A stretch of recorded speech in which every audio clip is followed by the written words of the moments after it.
Assalamualaikum warahmatullahi wabarakatuh. Salam statistik.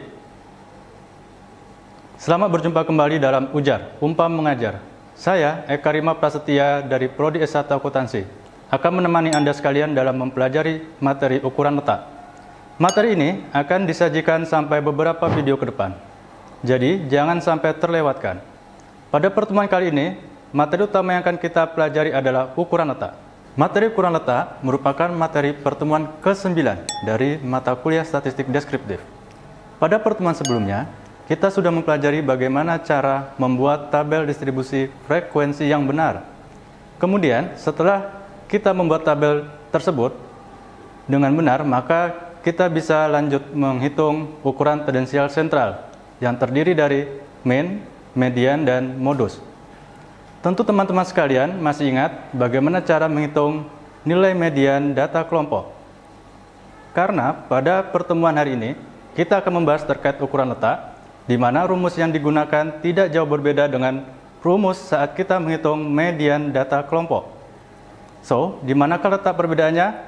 Mari kita lanjutkan.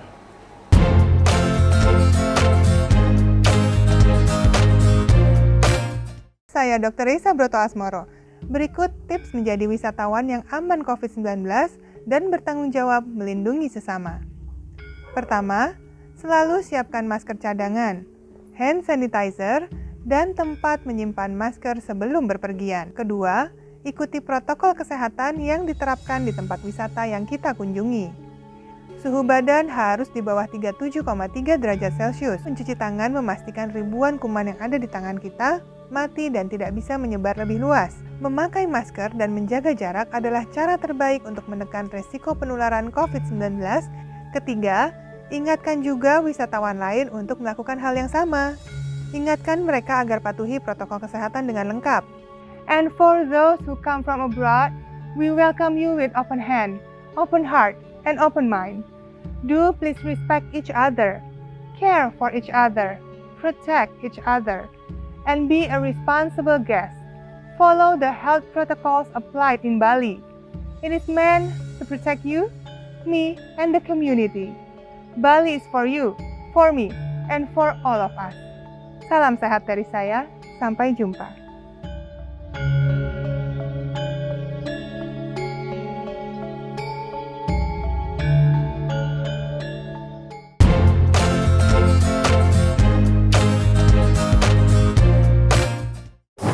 Untuk lebih jelas terkait dengan materi hari ini, yaitu ukuran letak, mari kita lihat rumus dari ukuran letak. Nah, saat ini kita akan coba dulu untuk yang data tunggal ya. Yang pertama ada desil.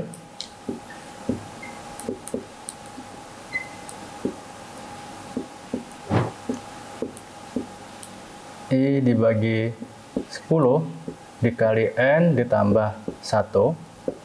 Kemudian yang kedua ada kuartil. I dibagi 4 dikali N ditambah 1. Yang ketiga ada persentil.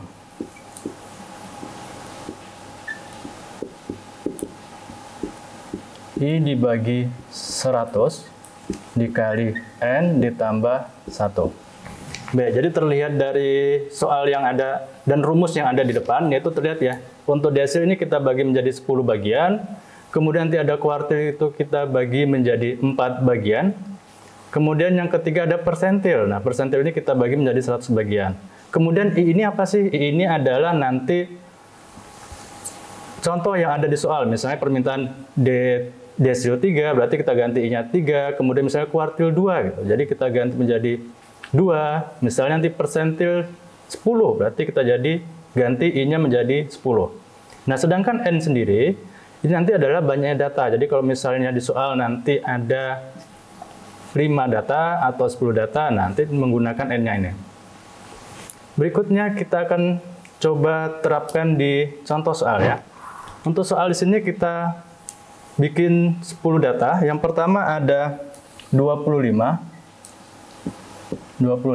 kemudian ada 35, kemudian ada 40, kemudian ada 50, kemudian ada 61, ada 70, ada 80,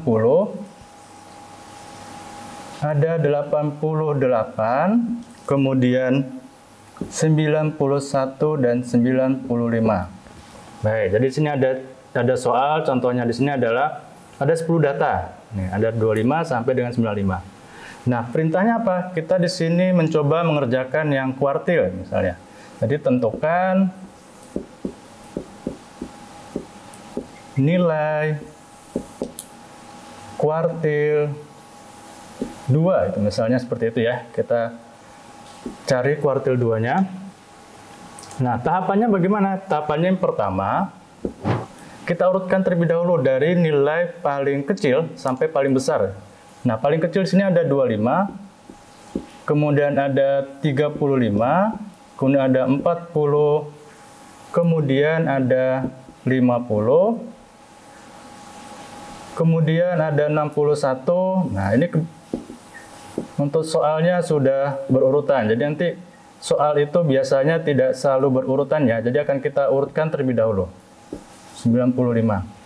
Nah, berikutnya setelah urut seperti ini, tahapan yang kedua adalah kita mencari dulu letaknya dari K2 atau kuartil 2. Langkahnya adalah pertama kita tulis ya, letak dari kuartil 2. Kita masukkan ke rumus. Nah, tadi rumusnya di sini ada I itu di sini berarti 2 ya. Berarti kita tulis 2/4 dikali N-nya berapa? N-nya data kita ada 10. Nih kita hitung ya, 1, 2, nih 3, 4, 5, 6, 7, 8, 9, 10. Nih ya, jadi ada 10 ya. Kita tulis N-nya di sini 10 ditambah 1 dapatlah, berarti ini kita kalikan 11, 22/4. Nah, ini setelah selanjutnya itu baru kita hitung 22 dibagi 4, di sini dapat 5,5. Baik, dan sampai sini ketahuan. Jadi, oh ternyata letak K2 atau kuartil 2 itu ada di 5,5. Nah, 5,5 itu ada di mana? Berarti nanti akan ada di data di sini ya. Ini data ke-5 dan data ke-6. Ya, jadi ada di tengah-tengahnya nih. Nah, sampai sini sudah selesai? Belum. Karena kita belum tahu nilainya berapa. Kita lanjut ke tahap yang ketiga, langkah yang ketiga.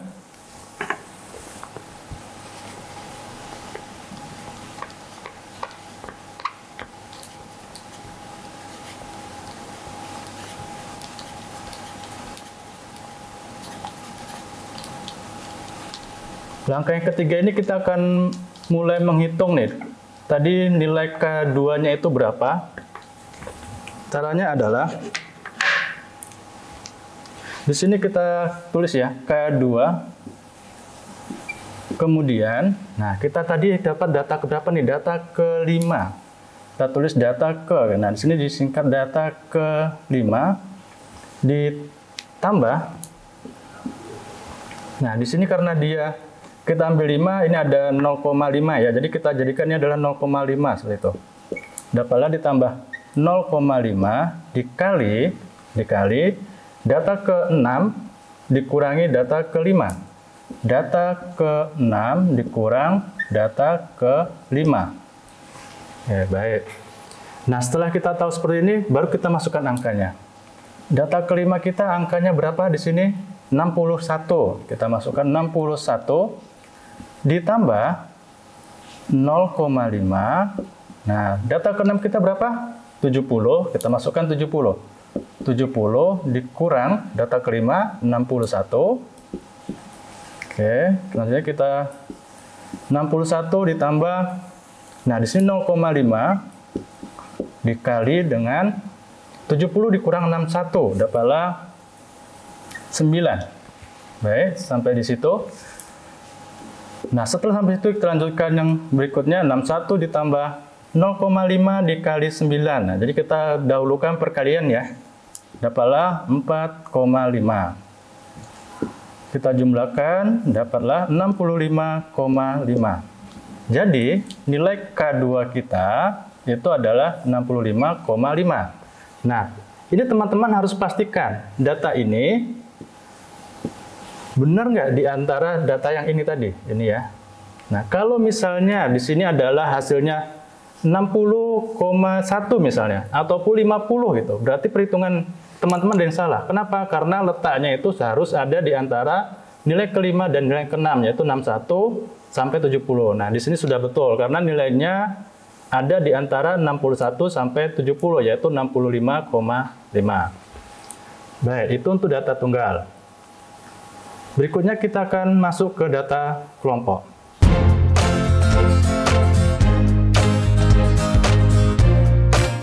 Masih ada yang khawatir divaksinasi. Iya Pak kata orang-orang kalau habis divaksinasi suka demam, kemerahan, bengkak di tangan nih. Tapi itu kan cuma sementara Pak, nanti juga hilang sendiri. Emangnya sampean udah divaksinasi? Nah, masih takut sama efek samping? Jangan khawatir, umumnya setelah vaksinasi akan timbul reaksi, itu merupakan hal yang wajar. Namun biasanya bersifat ringan dan sementara.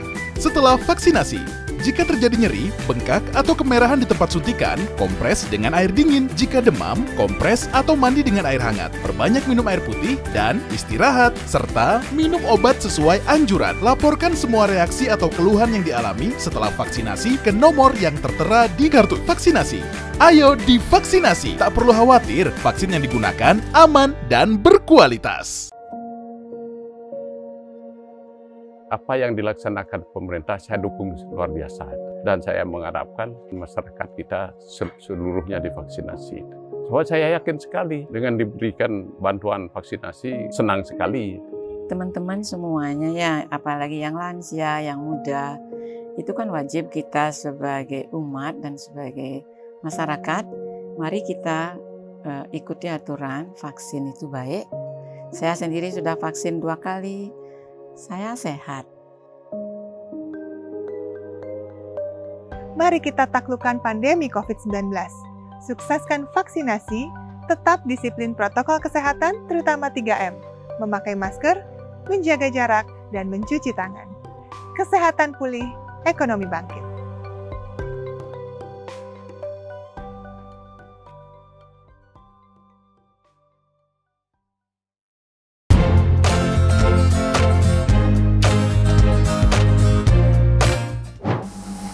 Baik, tadi kita sudah membahas terkait ukuran letak, desil, persentil, dan kuartil data tunggal. Nah, sekarang kita akan mencoba untuk rumus dari data kelompok. Nih, mari kita lihat dulu ya untuk rumusnya. Di sini ada kuartil, nah masih sama, QI. Nah, ini untuk kuartil, kemudian ada desil, kemudian ada persentil. Nah, sama dengan, jadi ini rumusnya sama ini. Jadi kita langsung bikin satu aja, kuartil, desil, dan persentil. Nah, di sini ada sama dengan TBK. TBK ini apa? TBK ini adalah tepi bawah kelas ya, tepi bawah kelas. Nah, tepi bawah kelas. Nah, di sini kita tambahkan buka kurung. Jadi ini TBK ini adalah tepi bawah kelas dari kelas kuartil, desil, atau persentil. Dikali I dibagi. Nah, kalau kita bahasnya kuartil, berarti kan kita bagi 4. Baik, kemudian kalau kita mencari desil, jadi kita akan bagi 10, sama seperti tadi saat kita menghitung data tunggal. Kemudian untuk persentil akan kita bagi menjadi 100. Ya, baik, jadi ini nanti sama ya. 1I dibagi 4 atau dibagi 10 atau bagi 100, tergantung dari soal yang diminta, yaitu mencari kuartil. Kalau mencari kuartil kita bagi 4, kalau mencari desil kita bagi 10, kalau mencari persentil kita bagi 100. Ini dikali N, kemudian dikurang FK. FK ini adalah frekuensi kumulatif dari QI atau KI atau DI dan atau PI.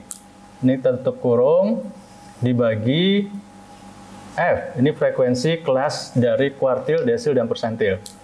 Kemudian, belum selesai, kita kalikan hasilnya dikali dengan CI. CI adalah nanti intervalnya, kelas interval. Jadi interval dari tiap-tiap kelasnya itu berapa. Oke, jadi ini dari rumus di sini kita bisa lihat, nanti sekali lagi tergantung dari soal yang diminta. Kalau kita mencari kuartil, berarti kita akan bagi 4. Kalau kita mencari desil, kita bagi 10. Kalau kita mencari persentil, akan kita bagi menjadi 100 ya. Jadi tergantung pembaginya dari soal. Oke, berikutnya untuk contohnya. Untuk contoh, kita bisa lihat di sebelah sini. Ini ada tabel pertama, ada tabel contoh. Di sini ada nomor, kemudian ada gaji karyawan, dan ada jumlah karyawan. Jadi terlihat ya, ada 3 kolom. Inilah contoh soalnya. Nah, langkah pertama kita tambahkan 2 kolom. Ini 2 kolom ini untuk membantu kita nanti dalam mengerjakan. Nah, berikutnya di bawahnya terlihat ya, dari tadi 3 kolom menjadi 4 kolom, menjadi 5 kolom. Ada ketambahan dari tepi batas kelas atau tepi bawah kelas, kemudian dan 1 kolom lagi adalah frekuensi kumulatif dari. Nah, ini nanti ada. Jadi ini kolom kedua ini atau tabel kedua ini adalah untuk membantu kita dalam mengerjakan. Oke, baik. Selanjutnya kita mau menghitung. Nah, tadi kita waktu saat data tunggal, kita menghitung kuartil. Nah, saat ini kita akan mencoba gantian desil begitu ya. Kita berarti mau desil berapa di sini? Kita anggap misalnya adalah desil 3. Misalnya ya, kita mencari desil 3. Nah, jadi nanti misalnya perintahnya adalah tentukanlah nilai dari desil 3. Nah, langkah selanjutnya setelah kita menambahkan tabel tadi 2 kolom. Jadi ini ada tadi untuk tabel ini langkah pertama. Langkah keduanya adalah kita mencari dulu letak desil 3 itu ada di mana. Sama kayak tadi ya, data tunggal kita mencari dulu letaknya ini ada di mana sebenarnya. Nah, langkahnya sama, yaitu kita sama dengan ini untuk rumusnya dulu. Kemudian karena desil berarti kita bagi berapa? Bagi 10 nanti ya. I bagi 10. Kemudian dikali N. Nah, kali N. Berarti di sini kita ganti I-nya jadi 3. 3 bagi 10. Nah, data kita ada berapa total keseluruhan di sini? Ada 50 ya. Untuk tabel kita di sini ada 50, berarti dikali 50. Oke, dapatlah berarti 15 di sini. 3 kali 50 150 dibagi, kita tulis ya, 150 dibagi 10 dapatlah 15. Baik, jadi letak dari D3 atau desil 3 itu ada di 15. Nah, 15. Nah, selanjutnya setelah itu kita bisa lihat di tabel 15 ini ada di mana nih? Nah, kalau di tabel ini terlihat di kolom yang di tabel yang kedua itu terlihat ya. Kita lihat dari frekuensi kumulatifnya. Frekuensi kumulatifnya dia diletak di mana? Nah, kita bisa lihat di situ terletak di data keempat, di kolom keempat ya, data keempat. Di situ kita lihat data dari 50 sampai 59. Nah, berikutnya setelah kita tahu tadi ada letaknya ada di kolom keempat, atau di kelas keempat begitu. Berikutnya kita masukkan, kita cari TBK-nya berapa.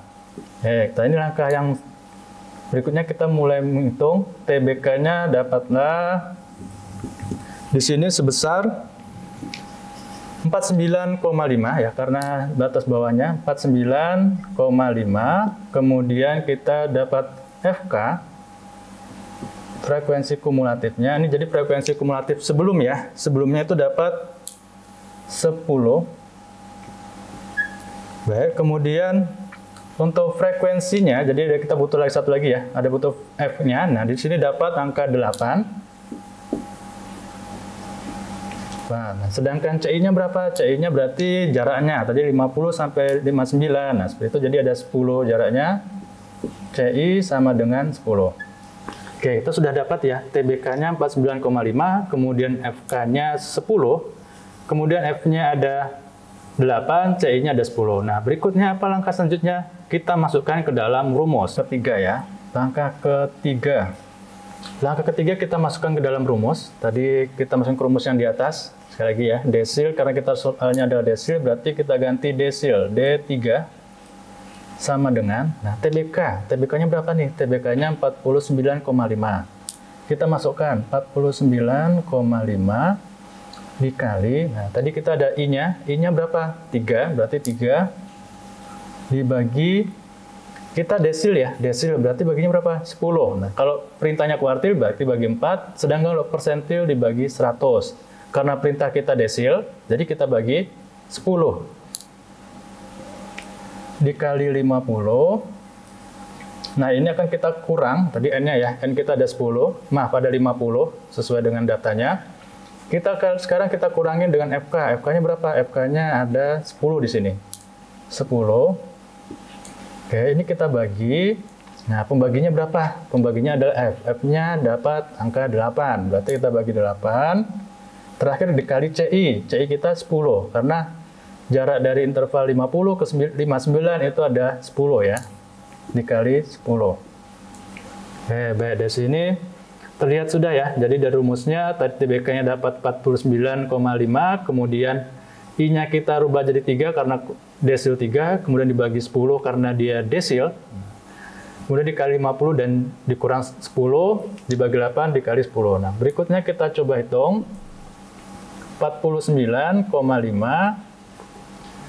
kemudian ditambah, di sini kita dapat tadi 15 dikurangi 10, dibagi 8, dikali 10.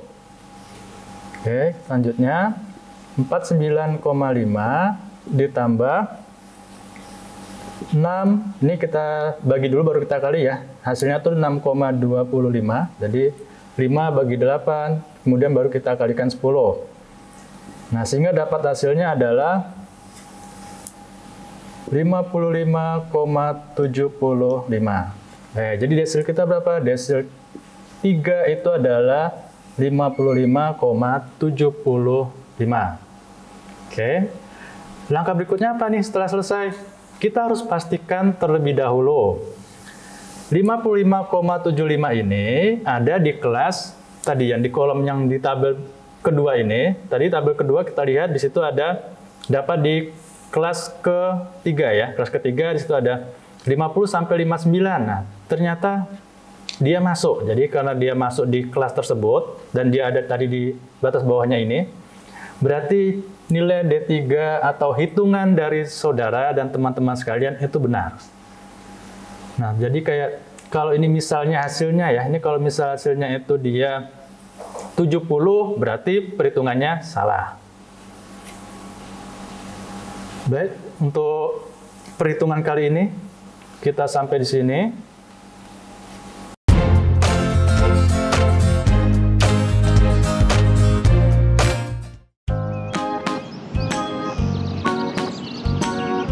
Bu, anaknya kenapa? Anak saya sering pucat dan lesu. Ada baiknya dicek ke fasilitas kesehatan, Bu. Bisa jadi gejala seperti yang dialami anak ibu bukan pucat lesu biasa. Thalassemia punya gejala pucat dan lesu, bahkan kadang tidak bergejala sama sekali. Dan kalau thalassemia tidak cepat ditangani, akibatnya bisa serius, Bu. Cek kesehatan itu penting, supaya kita bisa merencanakan masa depan kita. Yuk cek kesehatan sekarang. Hai semua, pada tahu nggak penyakit apa yang masuk di jajaran perawatan termahal? Jawabannya adalah thalassemia. Thalassemia adalah penyakit tidak menular yang berupa kelainan darah turunan, di mana usia darah merah lebih pendek dari normal. Jadi, sel darah merah mudah rusak dan penderita harus transfusi darah seumur hidup. Thalassemia diturunkan kalau pembawa gen punya anak dengan sesama pembawa gen juga. Makanya, deteksi dini deh, biar tahu kita punya gen thalassemia apa enggak.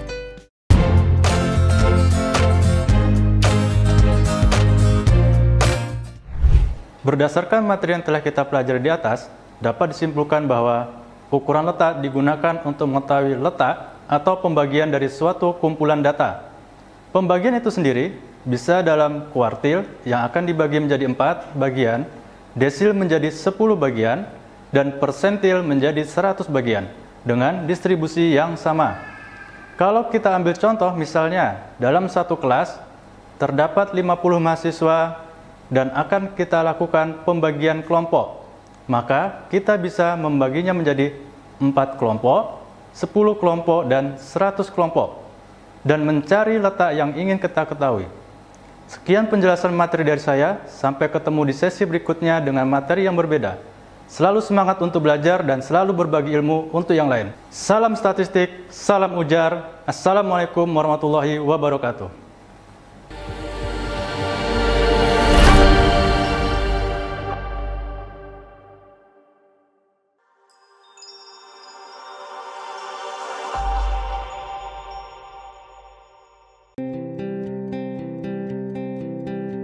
Talasemia adalah penyakit kelainan darah, di mana umur darah 2-4 kali lebih pendek dibanding darah normal. Penyebabnya karena hemoglobin tidak terbentuk dengan sempurna, sehingga sel darah merah menjadi mudah rusak dan penderita mengalami kekurangan darah. Akibatnya, penderita harus mendapat transfusi darah secara rutin selama seumur hidup. Jika satu orang bisa donor darah 4 kantong dalam 1 tahun, setidaknya dibutuhkan 12 orang untuk mencukupi kebutuhan darah penderita talasemia selama 1 tahun. Faktanya, setiap 250 ml darah yang ditransfusikan akan membawa sekitar 250 mg zat besi, sedangkan untuk kebutuhan normal tubuh hanya 1-2 mg per hari. Akibatnya, terjadi penumpukan zat besi dalam tubuh dan bisa menyebabkan gagal jantung, pembekakan hati, dan limfa. Setiap 3 jam ada 1 anak yang menderita talasemia. Dalam 1 tahun diperkirakan akan ada 2.500 anak yang menderita talasemia. Angka ini akan terus bertambah setiap tahunnya. Diperkirakan tahun 2020 nanti lebih dari 20.000 anak Indonesia menderita talasemia. Ini 2 kali lipat dari jumlah kelahiran bayi di Indonesia setiap hari, atau hampir 4 kali lipat dari jumlah penderita talasemia saat ini. Talasemia terbagi menjadi 2, talasemia mayor dan talasemia minor. Talasemia mayor adalah orang yang menderita penyakit talasemia, sedangkan talasemia minor hanya sebagai pembawa gen talasemia dengan gejala anemia ringan, sehingga mereka tidak perlu pengobatan talasemia. Secara fisik, pembawa talasemia tidak dapat dibedakan dengan manusia yang memiliki sel darah normal. Mereka bisa bekerja, menikah, dan melakukan aktivitas lainnya, bahkan mampu mendonorkan darah. Talasemia bisa dicegah dengan cara menghindari pernikahan sesama pembawa talasemia. Bagaimana cara mendeteksinya? Satu-satunya jalan adalah dengan screening darah untuk mengetahui apakah normal atau pembawa talasemia. Bagaimana mekanisme penurunannya? Talasemia diturunkan dari orang tua kepada anaknya. Jika sesama talasemia mayor menikah, mereka akan melahirkan 100% anak talasemia mayor.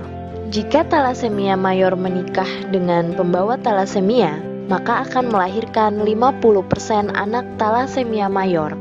Jika sesama pembawa talasemia menikah, maka akan melahirkan 25% anak talasemia mayor. Akan tetapi, jika pembawa talasemia menikah dengan pasangan normal, maka tidak akan melahirkan anak talasemia mayor. Begitu juga jika talasemia mayor menikah dengan pasangan normal. Di Indonesia, 6-10 dari 100 orang adalah pembawa talasemia. Jika penduduk Indonesia berjumlah 200 juta jiwa, maka ada 20 juta orang pembawa talasemia. Ini setara dengan jumlah penduduk Yogyakarta 7 kalinya. Fenomena pembawa talasemia di Indonesia seperti gunung es. Masih sedikit yang sudah terdeteksi, sisanya masih banyak yang belum diketahui. Ayo, screening darahmu sekarang.